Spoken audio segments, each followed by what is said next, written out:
Satu lagi rahasia paling besar Mahathir yang tak pernah kita tahu didedahkan oleh para penganalisis politik. Rupa-rupanya ini sebabnya Tun Mahathir begitu galak sekali menemplak Anwar, mengkritik kerajaan, bahkan dengan beberapa perkara kontroversi, kenyataan-kenyataan beliau yang sangat kontroversi. Rupa-rupanya ini penyebabnya, yaitu sudah terdesak untuk kekal relevan. James Chin dan Azmi Hassan berkata, Perdana Menteri Anwar Ibrahim akan mengabaikan cabaran Dr. Mahathir Mohamad untuk mengadakan pilihan raya mengejut. Seorang penganalisis politik menyifatkan tindakan Tun Mahathir Mohamad mencabar Perdana Menteri Anwar Ibrahim membubarkan parlimen sebagai cubaan terdesak untuk kekal relevan. Dan netizen juga menyatakan, siapa Tun Mahathir untuk mendesak Anwar Ibrahim membubarkan parlimen? Adalah satu kebodohan kalau tiba-tiba Anwar Ibrahim pula menyaut cabaran untuk membubarkan parlimen. Tidak, sama sekali tidak mungkin Anwar Ibrahim akan bertindak tanpa berpikir panjang atau tergesa-gesa atau hanya karena terpancing karena cabaran oleh Mahathir ini. James Chin dari Universiti Tasmania berkata, ia satu lagi cubaan bekas Perdana Menteri itu untuk kekal relevan walaupun bukan wakil rakyat. Katanya, ramai pemimpin Perikatan Nasional mula menjauhkan diri daripada Mahathir, khasnya selepas kenyataannya baru-baru ini mengenai orang bukan Melayu tidak setia kepada Malaysia sepenuhnya. Perkara terbaik untuk Anwar dan Malaysia ialah mengabaikan Mahathir.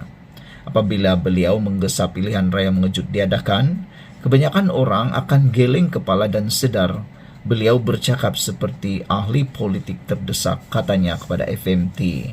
Saudara-saudara sekalian, dua perkara yang boleh diulas dalam ulasan kali ini ialah, pertama, memang tepat seperti yang dikatakan oleh penganalisis politik hebat ini, yaitu sudah mula ramai pemimpin Perikatan Nasional menjauhkan diri daripada Mahathir kerana kenyataan yang cukup kontroversi baru-baru ini.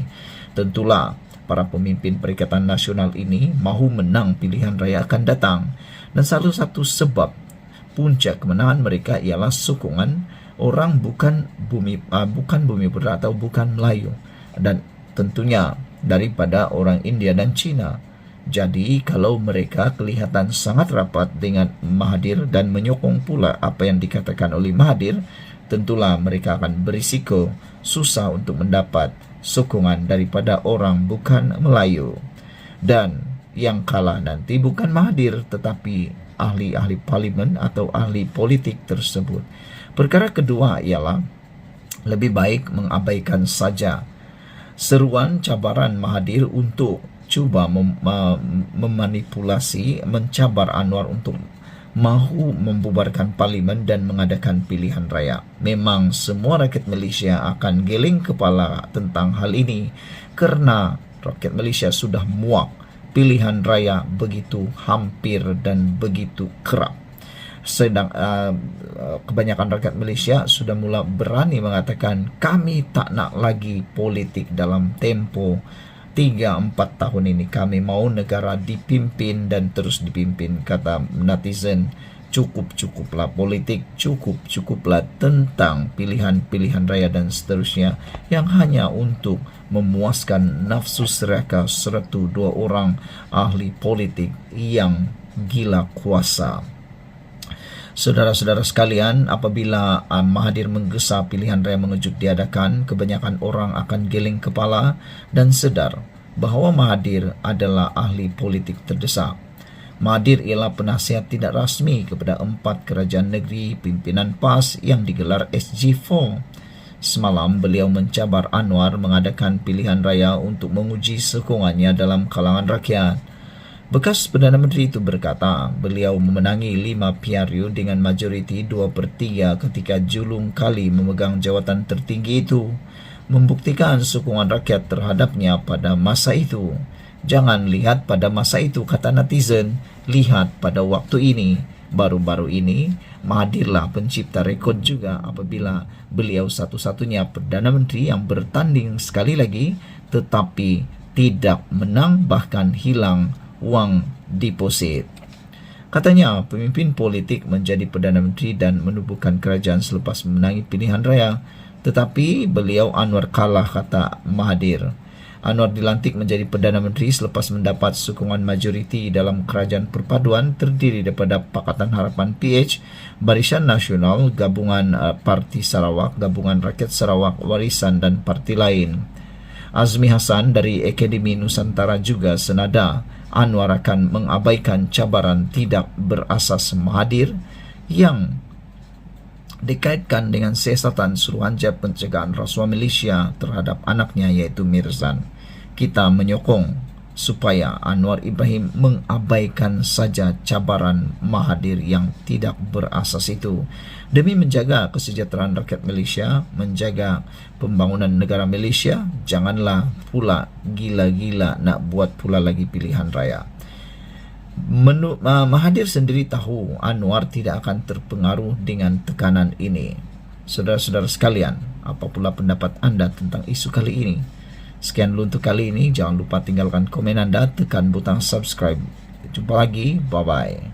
Selamat pagi, salam sejahtera. Terima kasih karena bersama dengan saya di Nazilin Unity Channel. Rupa-rupanya ini sebabnya disahkan Daim Zainuddin didakwa di mahkamah. Ini penyebabnya. Isteri Daim didakwa kerana gagal patuhi notis SPRM tidak isytihar harta. Wah, rupa-rupanya isteri Daim Zainuddin ini dihadapkan ke mahkamah kerana kegagalan mematuhi notis SPRM untuk isytihar harta. Maknanya apa? Tak cukup isytihar harta.